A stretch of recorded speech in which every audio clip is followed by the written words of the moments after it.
Chemical સ્પેસમાંથી પણ એક view લઈ લઈએ પવનજી, જેમાં યુપીએલનું કાઉન્ટર છે. આજે અહીંયા લોંગ બિલ્ટઅપ આપણને થતા દેખાયા છે, વોલ્યુમ પણ જે રીતે વધ્યા છે.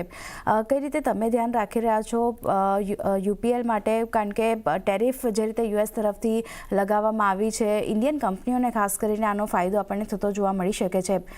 ચાર્ટ કેવા લાગી રહ્યા છે યુપીએલના? જી, તો યુપીએલના ચાર્ટ ખૂબ જ અટ્રેક્ટિવ દેખાઈ રહ્યા છે.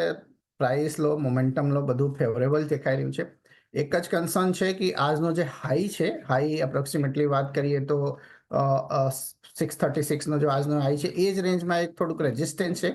એક વખત એ લેવલ ક્લિયર કરશે તો મને એમ લાગે છે કે 650 અને ફોલોડ બાય 675 સુધીના લેવલ્સ પણ આ સ્ટોકમાં એક્સપેક્ટ કરી શકાય, મે બી આવતા 1 or 2 વીક્સમાં. ઓકે, તો એક પોઝિટિવ વ્યૂ યુપીએલ માટે બનતો દેખાઈ રહ્યો છે. અહીંયા એક ધ્યાન રાખવાનું રહેશે. પવન પટેલ